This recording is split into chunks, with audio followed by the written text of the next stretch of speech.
नमस्कार मित्रों, स्वागत है आपका अपने इस यूट्यूब चैनल पे। परिषदीय विद्यालय का मतलब अब एक्सपेरिमेंटल लैब हो चुका है। सभी प्रकार के जितने भी एक्सपेरिमेंट हैं उनका शुरुआत जो है, उसकी जो जड़ है वो आपको परिषदीय विद्यालयों से ही देखने के लिए मिलेगी। अब ये खबर पढ़ने में गुस्सा भी आती है और कन्फ्यूजन भी होता है कि विभाग किस तरफ जा रहा है, शिक्षा किस तरफ जा रही है। तो पहले खबर पढ़ते हैं, लास्ट तक पूरी वीडियो देखिएगा क्योंकि लास्ट में कंक्लूजन ज़रूर दूंगा। परिषदीय विद्यालयों के बच्चों को कराना होगा जन्म पंजीकरण। परिषदीय विद्यालयों के बच्चों का अब जन्म पंजीकरण कराना होगा। शासन के निर्देश के क्रम में बेसिक शिक्षा विभाग ने इसके लिए बीएसए को दिशा निर्देश दिए हैं। इतना ही नहीं, बच्चों के जन्म प्रमाण पत्र नंबर व आधार कार्ड संख्या निर्धारित पोर्टल पर अपलोड भी करना होगा। परिषदीय विद्यालयों में पिछले दिनों आधार कार्ड अनिवार्य किया गया था क्योंकि आधार से अटैच खाते में ही बच्चों के लिए ड्रेस, बैग, जूता, मोजा का पैसा भेजा जाता है। हालत यह है कि बच्चों के व उनके अभिभावकों के आधार बनवाने में ही प्रधानाचार्य व शिक्षकों को परेशानी उठानी पड़ती है। अब भी काफ़ी बच्चों के अभिभावकों के आधार कार्ड नहीं बन सके हैं। इससे काफ़ी बच्चे डीबीटी से भी छूटे हुए हैं। बेसिक शिक्षा निदेशक प्रताप सिंह बघेल ने शासन के आदेश का हवाला देते हुए कहा कि सभी विद्यार्थियों का जन्म पंजीकरण कराने की कार्रवाई प्रधानाचार्य व प्रभारी सत्र की शुरुआत में ही करेंगे। हर विद्यार्थी का जन्म प्रमाण पत्र व आधार कार्ड संख्या संबंधित पोर्टल पर भी अंकित करेंगे। वहीं शिक्षकों का कहना है कि जन्म प्रमाण पत्र बनवाने के लिए 1 साल के बाद एफिडेविट लगता है, साथ ही शुल्क भी देना पड़ता है। इसके लिए बजट कहाँ से आएगा और नगर निगम व अन्य कार्यालय के चक्कर कौन लगाएगा। विभाग की ओर से आधार बनवाने के निर्देश भी पूर्व में दिए गए हैं और इसके लिए भी कोई सुविधा नहीं दी गई है।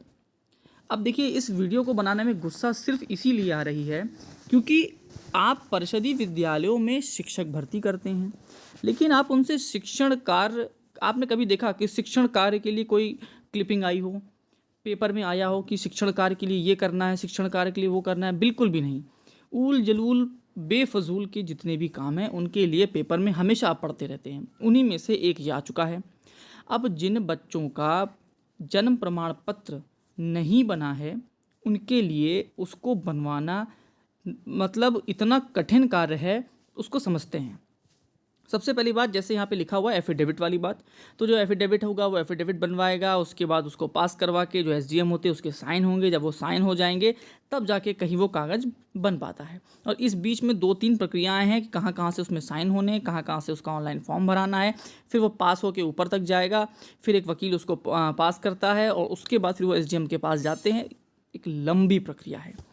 एसडीएम साहब के पास इतना समय नहीं है कि समस्त परिषदीय विद्यालयों के बच्चों के एफिडेविट को साइन करते बैठेंगे, और अगर करना भी है तो वो 1 दिन में नहीं, 20 दिन में ये काम पूरा होगा। गांव के आदमी जो धान में लगे हुए हैं, क्या उसके पास इतना समय है कि वो 50 चक्कर एसडीएम ऑफिस में लगाएगा, 50 चक्कर वकीलों के पास लगाएगा, 50 चक्कर एफिडेविट बनवाने में लगवाएगा? कदापि नहीं। ऊपर से उसको जो शुल्क देना पड़ रहा है, इतना खर्चा अगर उसके पास देने के लिए होता तो परिषदीय विद्यालयों में बच्चों को पढ़ा ही क्यों रहा होता। इस बात को क्यों नहीं समझ पा रहे हैं ऊपर के अधिकारी, ये बिल्कुल समझ के परे है। अभी बच्चों के ये जो जन्म प्रमाण पत्र बनवाने हैं, इसमें पेरेंट्स आते हैं और खुल के बताते हैं कि सर कहीं 500 मांग रहे हैं, कहीं 1000 मांग रहे हैं, कहीं 1500 मांग रहे हैं। जिस इंसान के पास 1000, 500, 1500 रुपये खर्च करने की दम होती तो क्या वो 1200 रुपये के लिए इतने चक्कर लगा रहा होता? क्या वो बच्चों को परिषदीय विद्यालय में पढ़ा रहा होता? क्या वो गरीब की श्रेणी में आ रहा होता? बिल्कुल भी नहीं। उसके पास इतने पैसे नहीं हैं, उसके पास इतना समय भी नहीं है, और ये बात अधिकारियों को समझ में नहीं आती। अब होगा क्या, हेडमास्टर या इंचार्ज हेडमास्टर के आप सर पे कूद जाएंगे आके कि आपने बच्चों का पंजीकरण क्यों नहीं करवाया।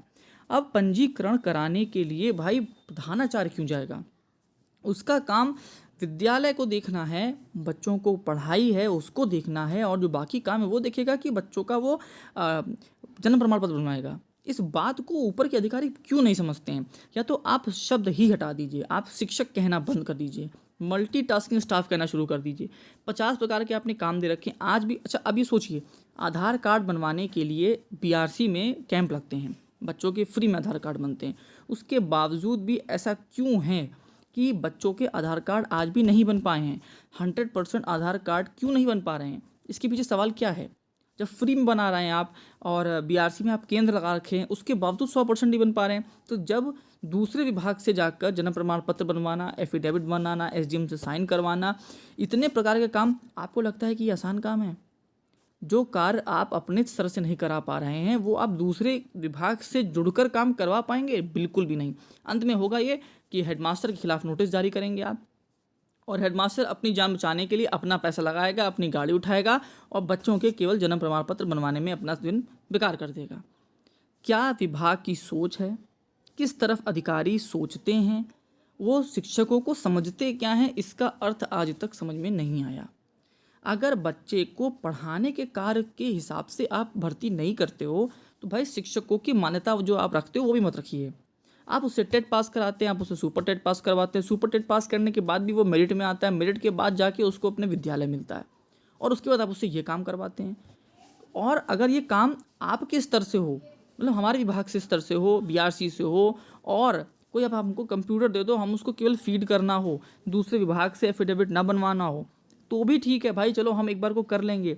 लेकिन जो बेचारा व्यक्ति गरीब है, अब गांव से वो तहसील जाएगा, तहसील जाने में कम से कम 150 रुपये खर्चा करेगा, वहाँ पर जाके वकील के एक आध चक्कर मारेगा, फिर वकील उससे कोई पैसा लेगा, फिर वो एफिडेविट बनवाएगा, एफिडेविट बनवाने के बाद साइन होने के लिए नोटरी जाएगा, नोटरी में उसको पैसा देना पड़ेगा, उसके बाद जाके वो इतना लंबा काम, और 1200 के चक्कर में उसके 1000-1500 लग जाएंगे और काम उसको 50 दिन में होगा।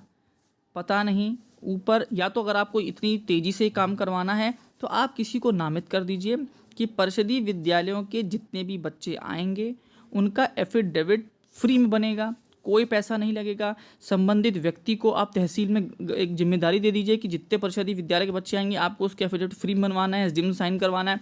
ये काम आप करा दीजिए प्राथमिकता से, बिल्कुल काम हो जाएगा। लेकिन आप सोचते हैं कि हेडमास्टर के ऊपर आप छोड़ देंगे और वो विद्यालय काम करवा के ये काम करवा लेगा, बिल्कुल पॉसिबल नहीं। ऊपर से आप ये भी कहेंगे कि विद्यालय समय विद्यालय के अंदर भी रहो, भाई सुपरमैन थोड़ा ना बन जाएगा कोई। लेकिन नहीं, विभाग अपनी ही चाल चलता है और जिस वजह से विभाग आज बदनाम है और हमेशा बदनाम रहेगा। क्योंकि जब बच्चा किताब कॉपी लेकर आया है और खाली कॉपी किताब लेके घर जाएगा तो केवल और केवल विद्यालय की छवि ही खराब होगी। और जब हेडमास्टर केवल पेरेंट्स के पास 50 बार फ़ोन करके उनको कहता रहेगा अरे भैया बनवा लीजिए, अरे भैया बनवा लीजिए, और हेडमास्टर की बात वो दरकिनार करते रहेंगे, तो उनको समझ में आ जाएगा कि हेडमास्टर की कोई इज्जत नहीं है। इनको मना करते रहो, अगर इनकी गरज होगी तो ये खुद बनवा लेंगे। ये छवि ज़मीन पर बनी हुई है और ऐसे काम आते रहे तो ये ही छवि बनी रहेगी। सुधार कभी भी इस विभाग में नहीं होने वाला। अधिकारियों को अपनी शैली को बदलना होगा। शिक्षकों से क्या कार्य करवाने चाहिए उस पर उनको फिर से सोचना होगा, क्योंकि ये शिक्षक हैं, शिक्षा देने वाले हैं। इस तरह के काम करने के लिए इनकी भर्ती नहीं हुई है। लास्ट तक वीडियो देखिए, उसके लिए बहुत बहुत धन्यवाद। आपका दिन शुभ हो।